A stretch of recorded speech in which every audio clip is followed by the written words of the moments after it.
Hey, it's that time of day. It's time to go live. Live from downtown Champaign, Illinois. I'm your host, Nate Alba, high school football coach for 20 years. That's right, 20 years I've been coaching ball. And we just got the word on Friday that we're playing ball this year. We're ecstatic. Now, we don't know yet what that's going to look like, how many games we get, but we know that we find out Wednesday. I'm ecstatic. As you guys all know, if you follow this, I'm ecstatic. I've been dying to watch my boy play. He's a junior. I'm excited to coach, too. Don't get me wrong. But, you know, the truth is, I'm mostly excited to watch him play. I just want to watch him play. I've waited my whole life for this. Tonight is the last stream of the winter stream of all things wings. Tonight's the last one, so welcome everybody that's checking in, and usually we get more and more people kind of trickle in as the show goes on. Our guest tonight, the offensive staff at Lincoln Way Central High School in, I think, what's the official address? Probably New Lenox, Illinois, which is like a southwest suburb, I guess, maybe a southern suburb. Southwest suburb of Chicago. Big school, and they play good football. Jeremy Cordell is the head football coach there. If you're just getting here, please check in. Let us know where you're watching from. We'd love to know that you're here and where you're watching from. We've had a lot of fun with these streams. And tonight is the last one of January. Next week, we kick off the February streams, and February's theme is a salute to Black History Month. My good friends Tim Turner and Charles Watkins are hosting that. 12 coaches they've got lined up, ready to go. So it's going to be a lot of fun. Thank you, everyone, once again for being here. All the guys that have been faithful followers and faithful listeners of the winter stream. Thank you guys so much. Check in when you get here. Let us know where you're watching from. Our guest tonight, Jeremy Cordell, out of Lincoln Way Central High School, and his offensive staff. I just had a huge trip this weekend. It was a blast. Friday, went to Chatham-Glenwood near Springfield, Illinois. Saturday, Owatonna High School in southern Minnesota. And Sunday was Sioux Valley High School just outside Brookings, South Dakota. That was a blast. Hey, if you could, please hit that little share button below. Let people know that we are live. In fact, I better go share it real quick, too. Hey, we're live. Let them know. I'm hanging out with the guys at Chief Pigskin. We are live. I'm going to go tweet that real fast. Our sponsor. Shout out my sponsor. Thank you so much for sponsoring our January streams, Coach Stone Football. Lay a foundation by going back to the basics with Coach Stone Football. Coach Stone has over 15 books available to purchase on Amazon. Want more information about Back to the Basics Football Drill Manual Series and new CSF Coaching Magazine? Go to his website at CoachStoneFootball.com. Welcome once again to the live stream, everybody. Looks like so far, old Larry, that's my dad.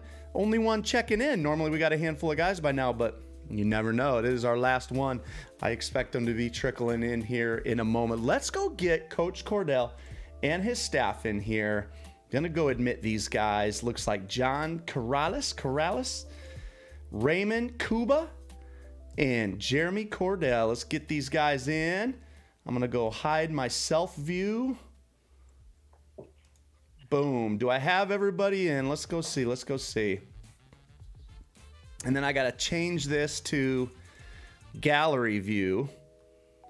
Fellas, how are you? You got me? Gotcha. Sure do.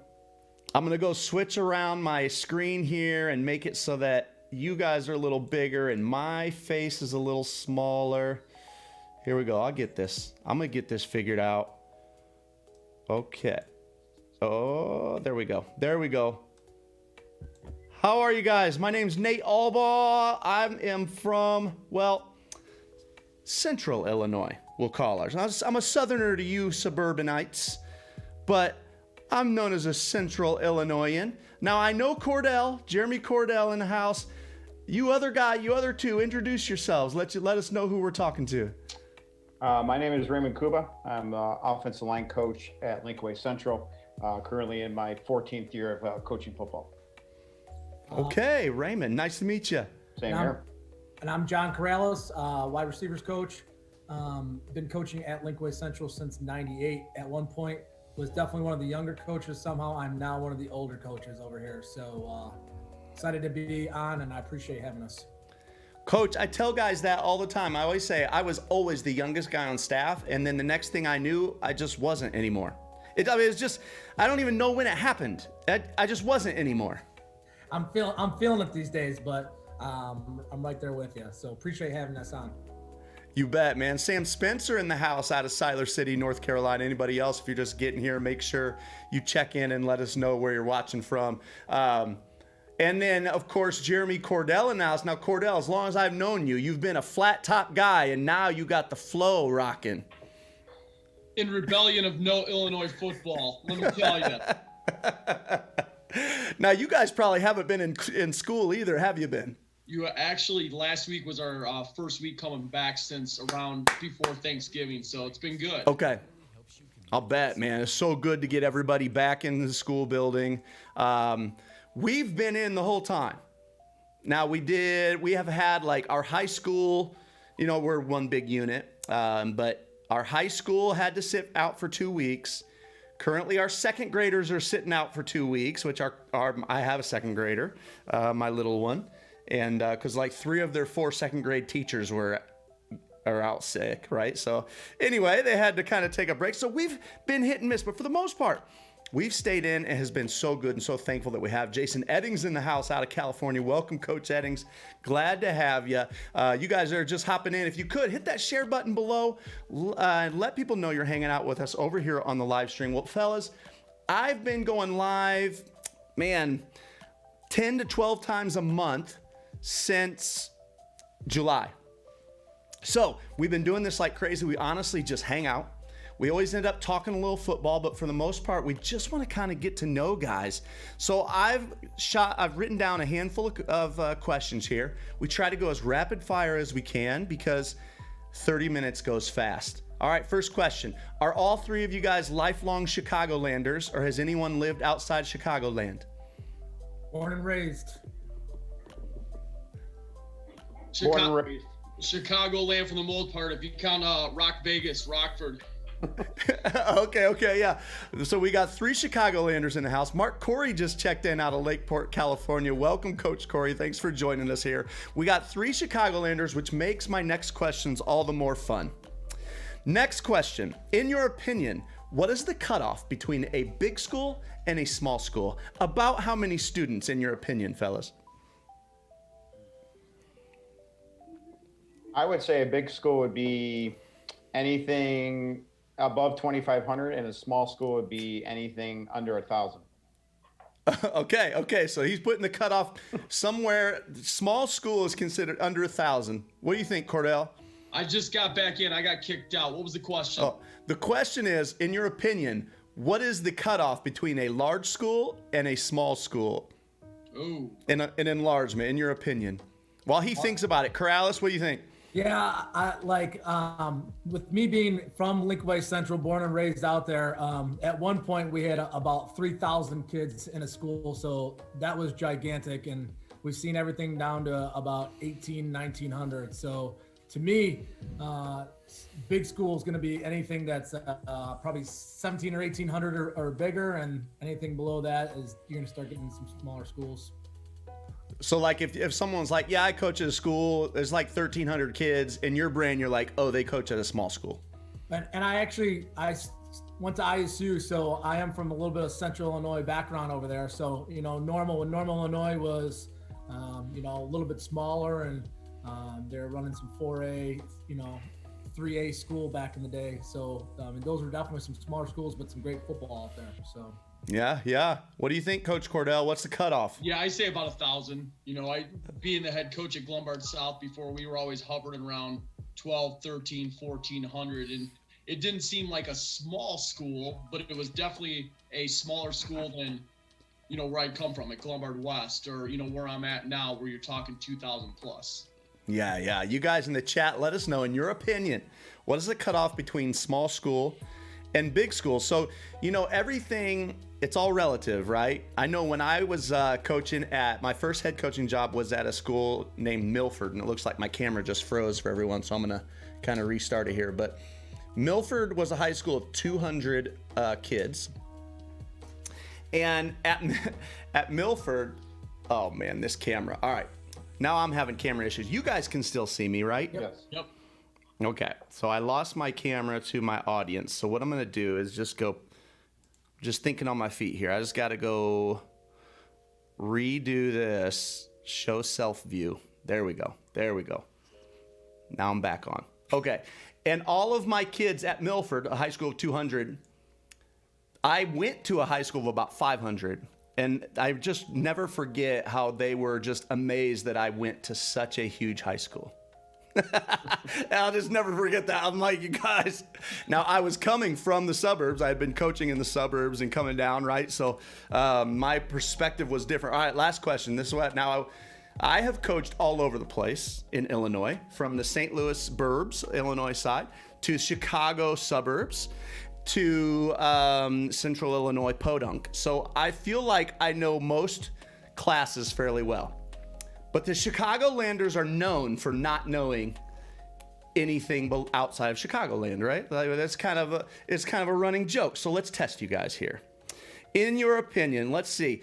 Pick one school, 3A or below, that you think you would bet good money has a chance to be in the state semifinals or beyond in the fall of 21. Like, this small school you know of is a great program. Sterling Newman. Hey, that's a good, solid guess. Yes, I like that guess. That's solid. Sterling Newman is there for real.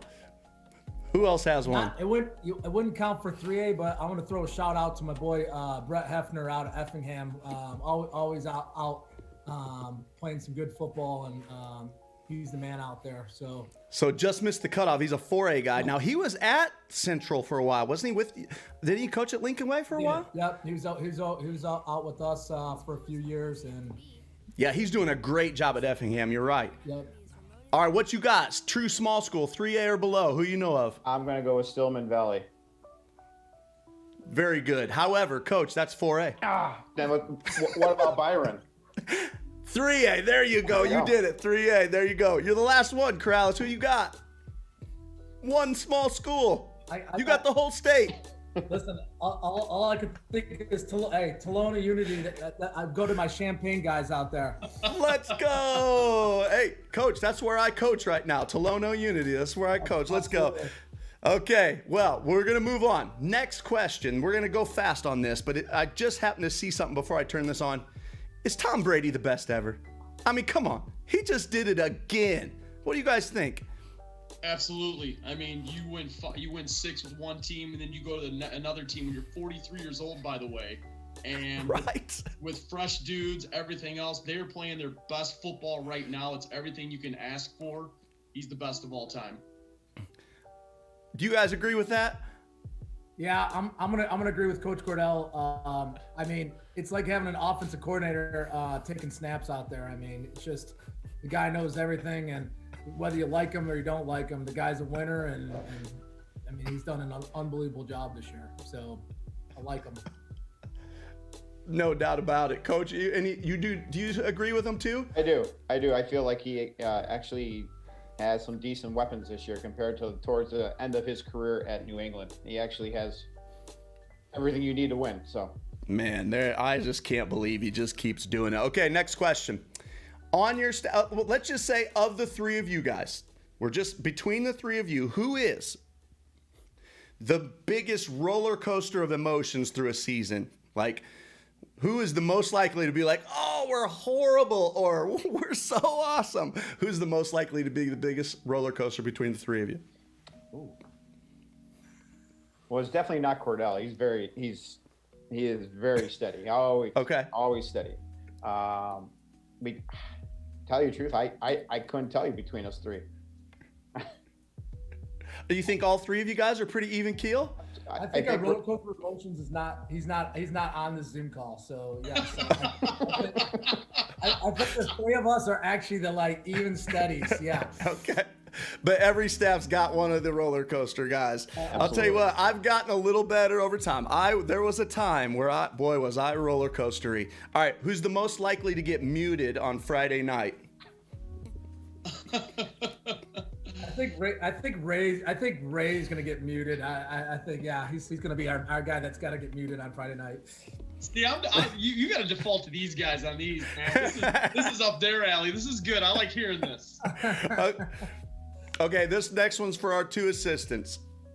What is the most what issue, Friday night issue, is the most likely to make Cordell spaz out?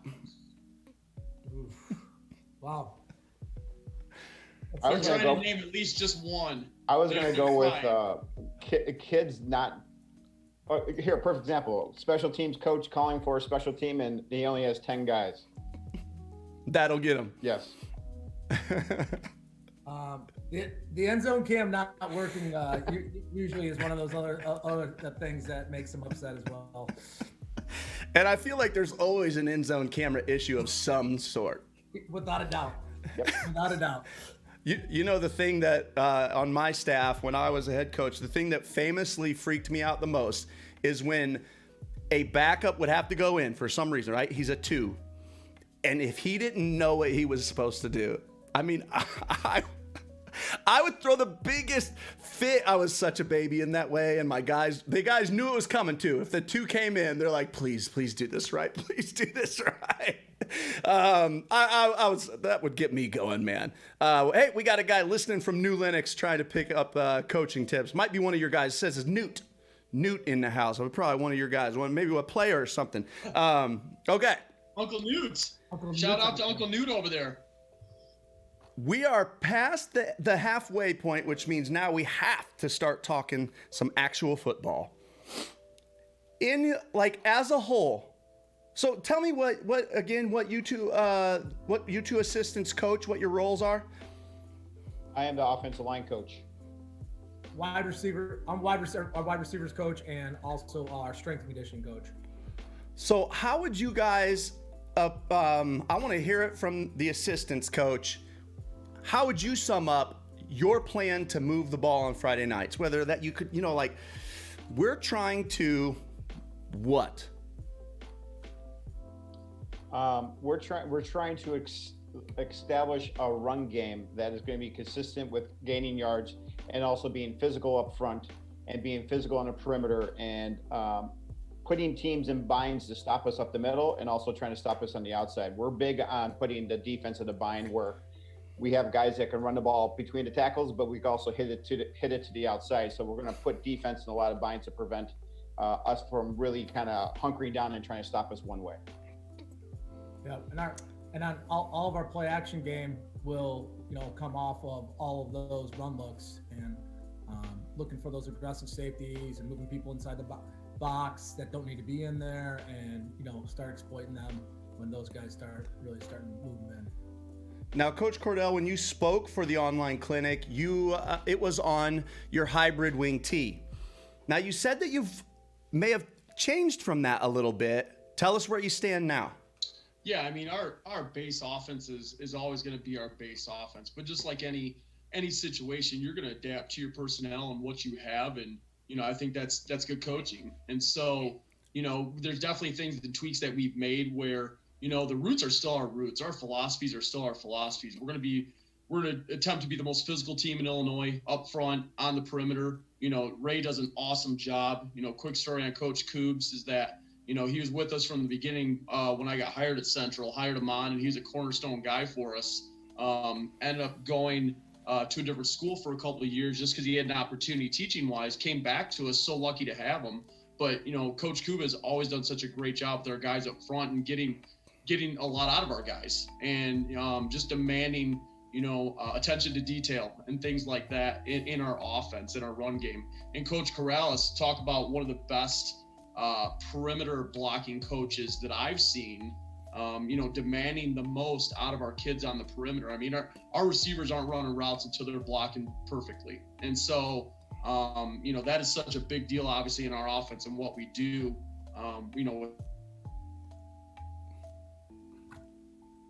Well, looks like Cordell needs to spring for a little better internet, doesn't he?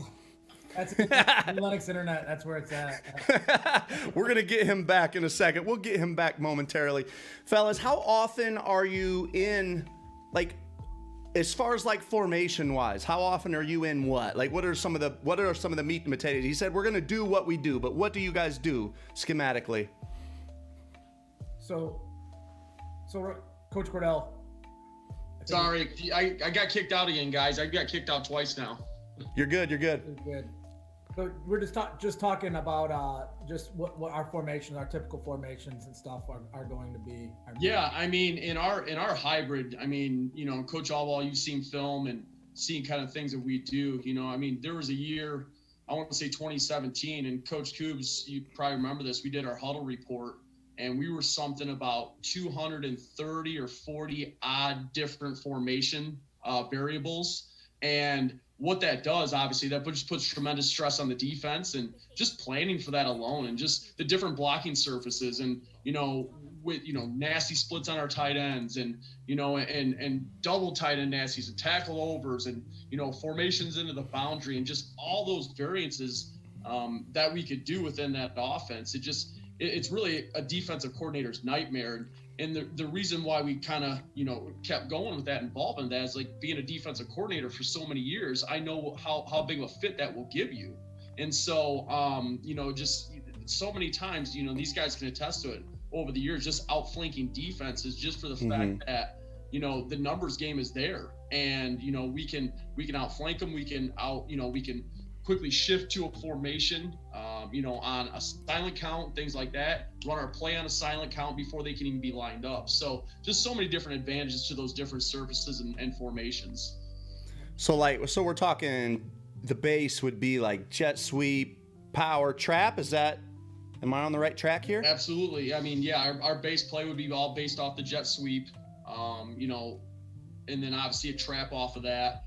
Big power. I mean, our three biggest runs, jet, trap, power, for sure. And then obviously our passing game is everything off of the jet. And there's some years too, talking about the jet sweep and the perimeter stuff, is where our rocket game too as well almost superseded our jet offense game, just in the fact that we had guys that either could run the rocket very well. We had quarterbacks that could execute that pitch very well, where it's heck, it's a glorified bubble almost, the point where they get it so far out there that it was such an advantage. So there were times in years where we run rocket more than we run jet.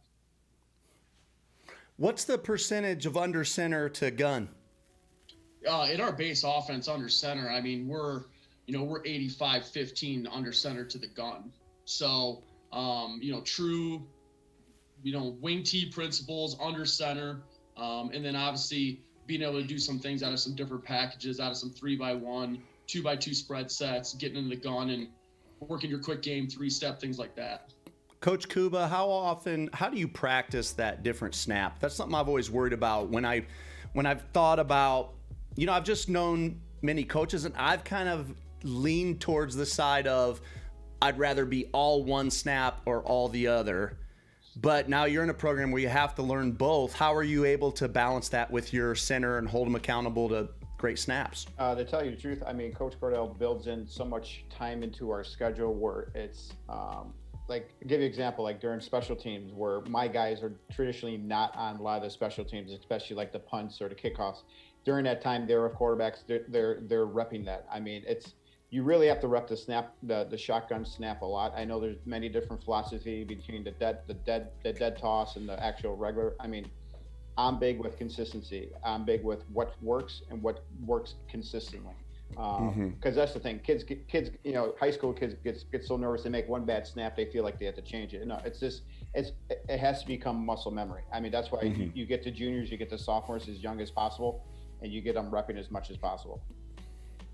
I want to say hi in the chat to Coach Chapman, listening out of Whitesboro, New York. Coach Corrales, wide receiver wise, coach is just saying, so, when you're in the jet sweep stuff that Coach Cordell presented on, for the most part, really, you're sitting there with usually one wide out. And then he's saying sometimes we're going to go 3-by-1, 2-by-2. How are you holding those receivers accountable when, and how are you motivating these guys when they are in a run-heavy offense? So, I mean, it does start with just like that culture and that philosophy that we're big on. We talk like your first chance that you will get on the field is a guy that can block. If you can block, you can get on the field. And then if you're a guy that can block, you're a guy that we can trust. And if you're a guy we can trust, now you're a guy will throw you the ball. So like there are some stepping stones that we talk about within our culture, and it's been that expectation here for the past 6 years with Coach Cordell, and that's just what we do. And we've got some kids believing that, like, hey, this is what I need to get on the field, and I want to get on the field, and I want to be physical. And we talk about that band of brothers that if we're throwing that now route or that bubble screen out there, that we're going to protect each other, and that that's us paying it forward to the guy that has the ball. So it's just a big culture thing that Coach Cordell is established, and we're 100% in, and that's how we get the guys to really buy into blocking on that perimeter. I want to come back to you with one more question on that real quick. I want to check in with guys in the chat again. Darius Coleman watching out of Memphis, Tennessee. Welcome, Coach Coleman. Glad to have you. Anybody else out there? I see we got 23 guys watching live. Let us know where you're watching from. We'd love to hear it. Coach Corrales, when I look at wide receiver, I look at perimeter blocking as one of those places that in a lot of programs it gets overlooked too quickly. In your opinion, what are some keys to being successful perimeter blocking when you go beyond saying just being physical? Because once in a while I feel like if I overemphasize being physical, my kid's out there lunging and missing, and I'm hurting myself more than I'm helping myself. Give us some tips to successful perimeter blocking. Yeah, so we're big. We always talk. We're gonna hold you. We are literally gonna hold you out there, and we're gonna try to hold as much as humanly possible within those rules. And our big thing is that we aren't out there lunging and trying to take people's heads off. We're gonna close that gap. We're gonna come to balance. We're gonna get hands inside. We're gonna grab shoulder pads, jersey. We're gonna pull in. And wherever that DB wants to take you, we're going to go with them. So definitely not, trying to take people's heads off. Like we're going to just come up, shadow you, work and close that gap, and we're going to hold you. So we're going to definitely hold you. And I think Coach Cordell put me in the box because I can't use that same saying when the referee would throw a flag out there, and I said, well, we've been holding all game. That's the first time that you guys have called it. So, Coach Cordell doesn't want me on the sideline anymore saying that stuff, so I'm up in the box. But yeah, that's the big thing. I really believe that if you are just grabbing on and holding, and you can stay inside that frame, there aren't too many referees that just want to keep tossing them flags. It makes it difficult. So moving feet and locking on. All right, Coach, and Cordell, I feel like I'm leaving you out, but I want to ask Kuba a question here, too. A couple more guys checking in. Greg Ferguson out of Little Rock. Ben Johnson out of Evansville, Indiana. Welcome, guys. Thanks so much for checking in with us. Kuba, I want to – did I say your name right? Is it right? Is it Kuba? Yeah. Okay. Kuba, here's a question that I have. I hope I do a good job explaining it. I have coached in a run-heavy offense. We were a wing T team for my 11 years. Here is what I'm trying to find on the O-line, and I just want to know where you feel like you guys fall. I found in my first couple of years that I was losing true get-off and explosion with my O-line when I got their heads wrapped too much about being technically sound.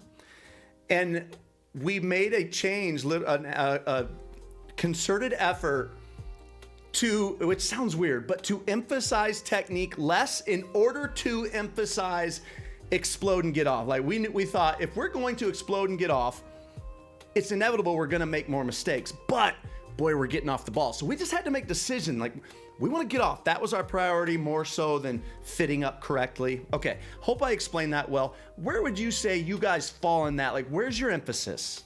Well, I think the biggest thing is I'm very visual. I'm big with landmarks. I teach landmarks. I mean, that's my big thing. The great thing about our practices is we practice sophomores, juniors, and seniors. So I can teach the technique a lot where the sophomores can pick it up. And by the time you get to junior, senior year, we can start to ingrain the speed. We can start to ingrain the get off because they've been hearing the techniques. They've been hearing the landmarks since they were sophomores. So that's a great thing because it allows me to teach these kids to play fast. Because, you know, if you have kids just focusing on technique, they're thinking instead of reacting and responding.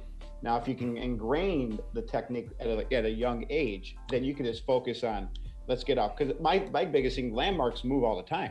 But at least you have an idea. I have to get my head to that number. I have to get there and I can go. Instead of saying, I'm not really worried about my hands all the time. But once again, a sophomore with me, by the time he's a senior, once he's a senior, he's getting off the ball, he's getting into the landmark, and he's getting that fit. So that's my big, I like our structure of practice. We have the young guys with me the whole time, hearing my verbiage the whole time, doing my drills the whole time. So by the time they're seniors, I mean, we're playing it pretty fast. Yeah. And I like that. And that's something I guess I hadn't really carried over into, I'm a wrestling coach as well. And I can hear myself in the wrestling room saying, honestly, you're not going to be successful with this move until you don't think about this move. You just do it, you react. And it's the same thing, right? Like, we're successful when we've repped it so often that you do this. This is how you play football. It's second nature. It's just a natural response. I like that. I like it a lot. Well, it looks like my dad, somebody got, Newt, your Newt guy got my dad all fired up. So my dad he's first of all, he's great, man. Old football player, loves and coached for years and years. And he was adamant, you know, when he played in high school, there was no playoffs. So he's like, listen, you know, no playoffs are still playoffs. This is exciting, right? So Newt said, how do you excite the guys in this odd season that we're going to get, which we don't know we're going to get, maybe no playoffs, but I'll let you answer. And now my dad's fired up, I can tell, which I love. He's like, hey, I didn't have any playoffs and we loved it. So what are your thoughts, Cordell, on the guys, like whatever abbreviated season they get, keeping them excited about it? Yeah, let me real quick though, and I won't take too long. Just go back to what these two guys talked about in the foundation. I think that's that people can grab onto, is that if you heard their message, both of the things that they talked about is something that we do every day. That it becomes second nature. That, you know, we're big in our program talking about just playing free. And you can play free once you know exactly what you're doing. If you take our model from freshman year to varsity or to senior year, you're going to see the same drills over and over and over. And over the years, Coach Allball, you know, our playbook and our drills and everything else have gone down. We're so focused now on what we exactly feel is the formula and what we need to do to get our guys successful, is that we do it so much that they can just play without thinking about it. Answering your question about where we're at now and this unique season, obviously some great news coming down the pipeline and some hope for all of our kids. Here at the end of the day, here's what it is. Our kids want to play. And I'm not just talking Lincoln Way Central. I'm talking about throughout the state of Illinois. If you're a senior in high school, you want to play with the buddies that you've grown up with, that you've played junior tackle with, that you've played freshman ball with, that you've played sophomore, varsity if you're a junior. You know, the last game that you played was November of, 2019. I mean, right. These kids haven't played forever. Correct. These guys are so hungry. And, I can speak on our program, leading up to obviously to March, the guys were doing a great job. They adapted so well in all the virtual stuff that we did in the summer and then the fall contact days. They've been going at this so hard behind the scenes and when they've been with us that they just deserve a chance. They deserve a chance to go out and just play the game that they love with their teammates, with the coaches, the whole shebang, and the community behind it. Guys like Uncle Newt's on. I mean, they're fired up. They just want this. And yes. No matter how it looks, it's important. It's important for school community. It's important for kids. It's a beautiful game. And we're all blessed to be able to coach it and be with our guys and give them the opportunity. And thank God the state's letting us do that. And you can't tell me whatever is on the line, when you guys get ready to go play East, like that's going to be an exciting day regardless, right? Absolutely. 1,000%. So you guys are in, and I'm a little bit over my time. You guys mind if I ask one or two more questions? Not at all. For it. Okay, you guys are in a murderous conference. It's murderous. It's murderous. So not only is it murderous and everyone's good, but you also have Lincoln Way East, who's literally, they're like number 1 or 2 at worst in Max Prep's Illinois rankings every year. How do you handle being in a situation that is, I mean, overwhelmingly uphill battle, just being a part of the conference? Like, you could be extremely talented and good and go 6-3 and lose 3 1-point games. You know what I mean? Like, how do you handle that type of, I feel maybe it's just pressure. Yeah, it's not pressure. I mean, there's no doubt about it. We play at a great conference. The level of football is as high as you'll find in. Oh no, we lost him again. One of you guys go while we wait for him. Yeah. You go for it, John. Yeah, he's definitely going to talk about just, you gotta just prepare and stick to what your culture is and what your philosophy is. And, it's, we're not big about, hey, we're playing so-and-so this week here, this is a huge game. It's look, we're going to do the process like we always do.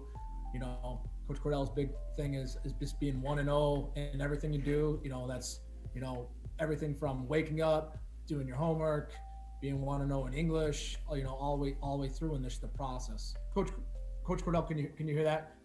Yep. Okay.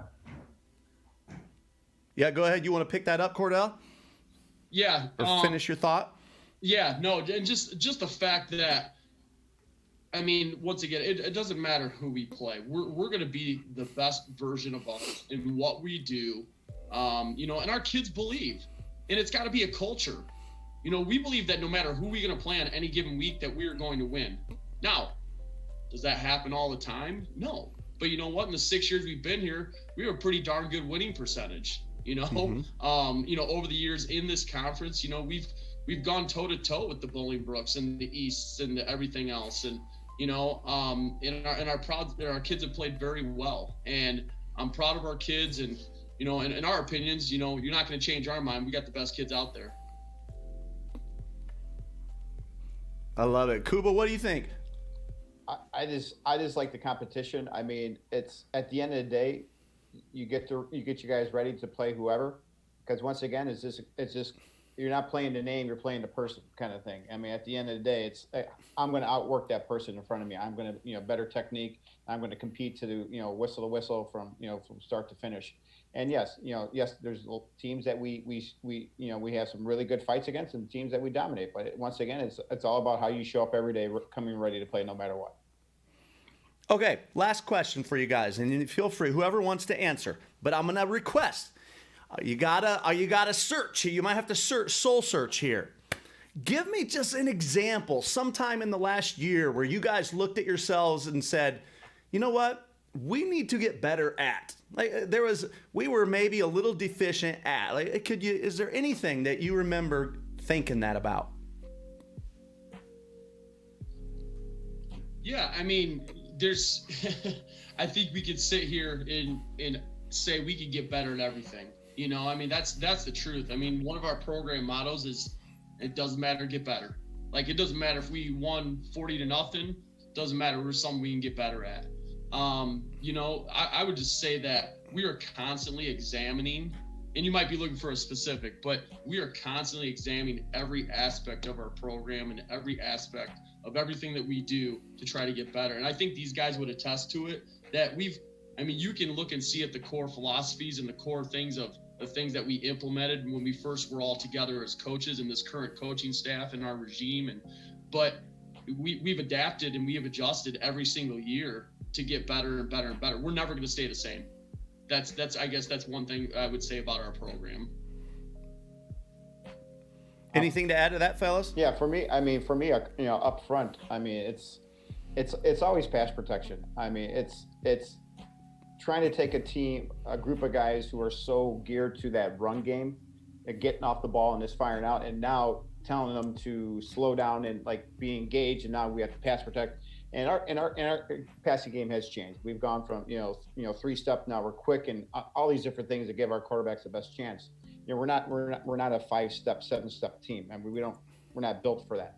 But it's just trying to teach the kids the mentality of that pass protection compared to always having the idea that I have to go. Now, how do we work as a collective front to protect our quarterback to give him the best opportunity to complete those passes?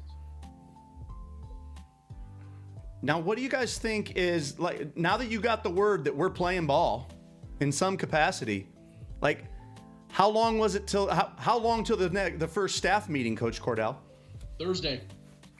This coming Thursday? Thursday, yes, sir. What are you trying to accomplish? What are you trying to accomplish? First staff meeting, we're getting ready. What's the goal? Yeah, first staff meeting together back after a while. Coach Alba, we're always connected in some way. It's obviously been different because, there's been so much. It's remote learning. It's this, it's that, and you don't have a season, but you had some contact days, and it's just been such a fluid situation where we've never not been together. We just haven't been together as frequent. Those types of things. And so the cool part about Thursday is, like, we know we have something on the horizon. Like, it's there. And now it's crunch time. So all the work that we've been doing behind the scenes or over the past several months, or whether it was in the summer or before that, pre-COVID, knowing, thinking that you're going to have a season in the fall, it's kind of cool that now that's going to start coming to fruition. And I think that's, for me, that's the exciting part about now moving on with the staff meeting and moving on with everything that we do. Now, if you get the word, because I was talking with our AD today, our head football coach AD, and I guess I won't throw out exact numbers, but the word is, whether it's all of our kids or some of our kids are coming from basketball, we could end up with just a couple quick practices and then playing games.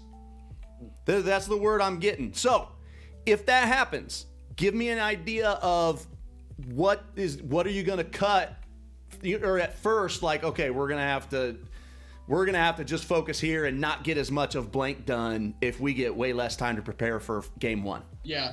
First thing I would just say is that whatever they do decide, it needs to be in the name of safety, though. I'll tell you that. Like, it needs to be, I hope that there would not be some type of crash course. Okay, here we go. You get 10 practices or 7 practices or 8 practices, and then you're going to play your first game. I don't think that's good for anybody, no matter who you are.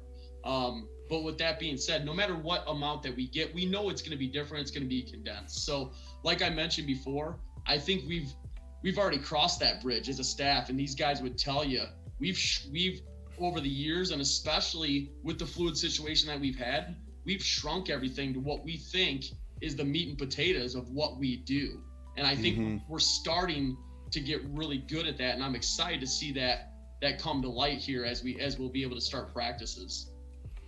Corrales, what do you think? Will it be harder to evaluate personnel without like that big summer chunk of time that we've had for so long? I think we were pretty fortunate just to be able to get as much time with our kids as we did. We had a little bit of camp with our guys in the summer.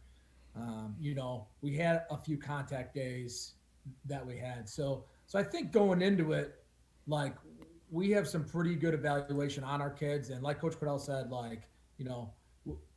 we have them in PE every day. So, we do see the kids moving still, see the guys that have been lifting, the guys that haven't, there's some good evaluation that we got with them. I think that part's good. And with, like Coach Cordell said, like, with us shrinking everything, we're ready. Give us the green light and let's put this plan in effect. And we're ready to go. That's great to hear. Well, fellas, I'm gonna sign us off. I got to shout out my sponsor one last time, and I'm gonna come back to each of you for some closing thoughts. So think about anything you'd like to say before we get off here. Our sponsor is Coach Stone Football. Lay a foundation by going back to the basics with Coach Stone Football. Coach Stone has over 15 books available to purchase on Amazon. Want more information? Check out his website at CoachStoneFootball.com or on Twitter at Coach_Stone_MT. All you guys in the chat and you guys that joined us for our winter streams, thank you. If you could leave us a thumbs up and subscribe if you're not subscribed, those things help. Thank you guys for joining us. We will be back next Monday going live again, live streams, but with special guest hosts Tim Turner and Charles Watkins. Guys, thank you so much for joining us and honor us to be our guest for our final winter stream. Give us a last chance to talk, man. Closing thoughts. Go ahead, guys. John, go for it. I'll go after you. Man, the wide receivers coach getting a chance to talk first. I'm grateful for this right here. All honesty, hey, I just, all our fellow football guys out there, especially in Illinois, just, really excited about some of the things that are coming down the pipeline here. Just good luck to everybody. We want to see, all those kids out there just getting a shot just to play, one of the greatest games in the world. And we're real fortunate that we get a chance to affect these young men's lives. So just want to shout out to everybody out there and have a good season, and that, we appreciate what you're doing for our kids. Yes, Coach, thanks so much for joining us. Coach Kuba? Yeah, first of all, just big shout out to you. Like, I love how you just continue to spread the game of football to anyone. I mean, I think that's awesome what you do here. And I think, like, to build off of JK, I mean, we're just happy to play football. I mean, that's why we do it. We do it for the passion of the game. We do it for our kids. And we want nothing but the best for our kids. We want them to have the opportunity, if it's 4 games, if it's 6 games, if it's 2 games, just to play the game they love. That's all I hope for. Fingers are crossed. Awesome, man. Thanks, and good luck to the both of you. Cordell? Coach Albaugh, we go way back. I appreciate you having me on, and I love being a part of what you do, and you know that. So I appreciate it having us on. I would just say a big shout out just to all the coaches and players and administrators and everybody else who has gone through really what they've gone through over the past year. It's going on now. It's been a journey, and I think some people forget about it because you live it every day and you got blinders on and you just go and you put your head down and you go. But it's a huge shout out to especially our kids who just, you put yourself back in the shoes of what you were at that age and your mindset and everything else. I just think that I'm so proud of not just our kids, but all kids. I think you're going to see resiliency come out of this. I think you're going to see problem solvers come out of this. I think you're going to see a great generation of young men who, number one, are grateful and thankful. And then number 2, like I said, are resilient and are, have a little bit of grit to them. This generation has got a little bit of a bad rap at times, but I think you're going to see some changes in that and some great things come out of it. So just shout out to everybody, especially to the kids. We're excited about this. Well said. Coach, I think that our kids today do get a rap, but I think we actually also ask more of kids today than we've ever asked of kids. So I'm a big fan of today's kids myself. All right, last question, Cordell. When I see you on TV in that state championship game, whether it's this next fall or the one after, am I going to see flat top Cordell or is it going to be flow Cordell? Whatever works, baby. Whatever works. Let's just say you don't cut the hair till you lose again. Deal? I like it. I'm in.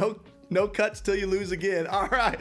Guys, thanks so much. I'm going to say good night. Good night to everyone. Good night to you guys. Coach Albaugh, thanks a lot. Thanks, Coach. You bet. See you, boys.